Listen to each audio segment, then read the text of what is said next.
राष्ट्रीय बाल अधिकार संरक्षण आयोग ने खूंटी के पुलिस अधीक्षक को जिले में नाबालिगों के धर्म परिवर्तन के मामले में आवश्यक कानूनी कार्रवाई करने का निर्देश दिया है।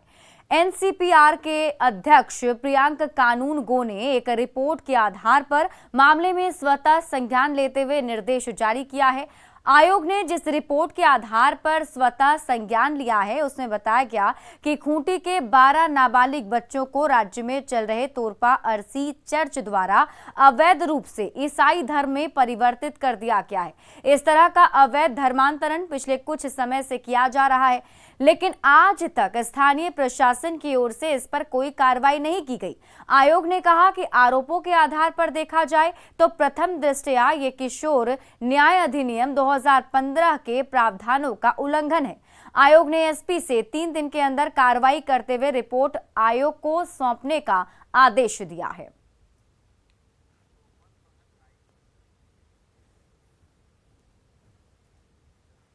और हमारे साथ हमारे सहयोगी कोमल बहल अधिक जानकारी के साथ जुड़ी हुई हैं।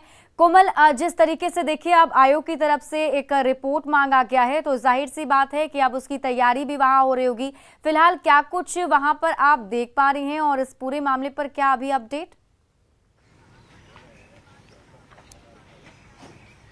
देखिए शिप्रा, झारखंड की बात करें तो झारखंड में धर्मांतरण का ये कोई पहला या नया मामला नहीं है, लेकिन जिस तरह से राष्ट्रीय बाल अधिकार आयोग की तरफ से इस मामले में स्वतः संज्ञान लिया गया है और जिस तरह से एफआईआर जो है चर्च के ऊपर एफआईआर करने का निर्देश दिया गया है, तो ये चर्च की भूमिका पर एक गंभीर सवाल खड़ा करती है।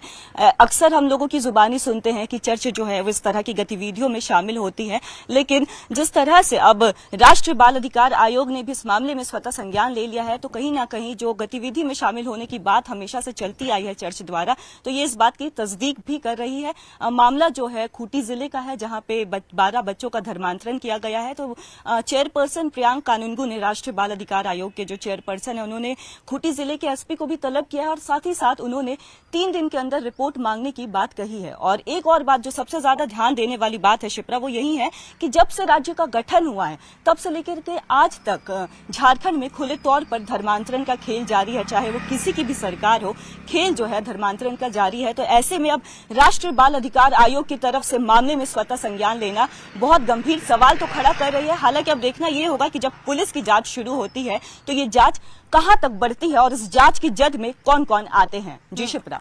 बिल्कुल कोमल, देखिए जिस तरीके से आप भी इस बात की चर्चा करो, लगातार ऐसी खबरें हम भी दिखाते हैं कि हर एक जगह पर खासतौर पर ईसाई धर्म का दबदबा जो है वो ज्यादा होता है। भोले वाले आदिवासियों को भी वो धर्म अंतरण जो है वो करवा देते हैं। तो सवाल बस यही है कि आखिर जब ये सब कुछ खेल चल रहा होता है तो क्या इसकी जानकारी वहां के स्थानीय जिला प्रशासन को नहीं होती, और अगर होती है तो कार्रवाई क्यों नहीं होती?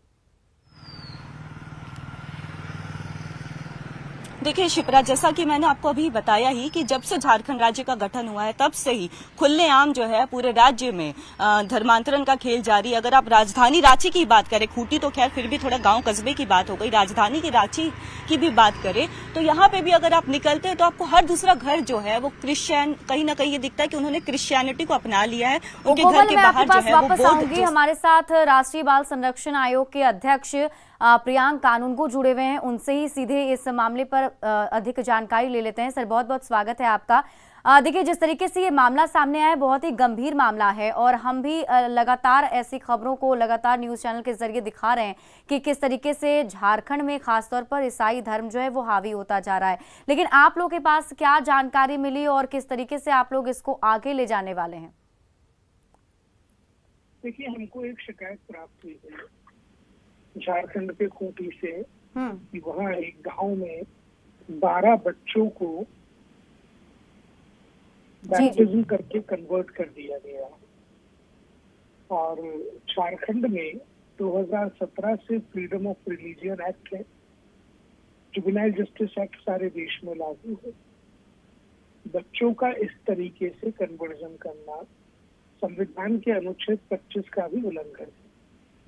हमने शिकायत में ये पाया कि स्थानीय लोगों ने एसडीएम के पास कंप्लेंट की, पर एसडीएम ने कोई इफेक्टिव एक्शन लिया नहीं। हमने इस बाबत वहाँ के पुलिस कप्तान और जिले के डीएम को नोटिस किया है।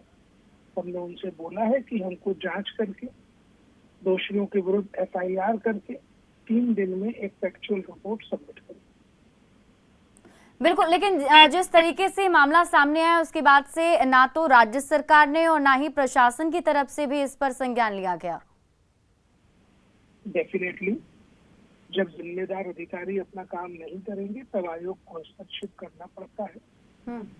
हमने संज्ञान लिया है और हम इसको परिणति तक ले जाएंगे। अगर 3 दिन के अंदर इफेक्टिव एक्शन स्थानीय प्रशासन राज्य सरकार नहीं लेगी तो हम आगे की कार्रवाई करेंगे। बहुत बहुत शुक्रिया सर हमारे साथ जुड़ने के लिए और जानकारी साझा करने के लिए। तो देखिए हमारे साथ अभी राष्ट्रीय बाल संरक्षण आयोग के अध्यक्ष जुड़े हुए थे जिन्होंने साफ तौर पर अभी ये कहा है।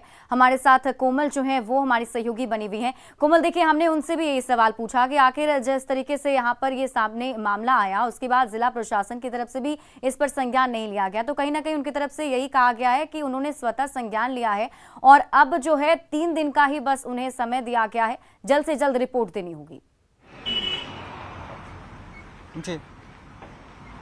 जी बिल्कुल शिप्रा, जैसा कि अभी प्रियांक कानून जी ने भी ये बात कही कि एसडीएम को भी उन्होंने इस मामले को लेकर के पहले भी तलब किया था, तो वो उनका ये स्टेटमेंट जो है वो इस बात की तस्दीक कर रहा है कि जिला प्रशासन को भी, स्थानीय जिला प्रशासन को भी इस बात की जानकारी है, लेकिन उसके बाद भी जो है अभी तक जिला प्रशासन की बात हो या राज्य सरकार की बात हो कोई संज्ञान नहीं लिया गया है। तो ऐसे में अब आयोग को इस मामले में हस्तक्षेप करना पड़ रहा है। तो अब जिस तरह से आयोग ने मामले में संज्ञान लिया है, एफआईआर का आदेश दिया और 3 दिन में रिपोर्ट मांगा है, तो अब पुलिस की जांच जो है वो शुरू हो गई है और पुलिस की जांच जो है, पुलिस की जांच में देखना होगा कि आखिर ये जांच कहां तक बढ़ती है और इस जांच की जद में कौन कौन और कितने बड़े अधिकारी जो है वो आते हैं। बिल्कुल कोमल, आप इस पूरी खबर पर नजर बनाए रखिए। बहुत बहुत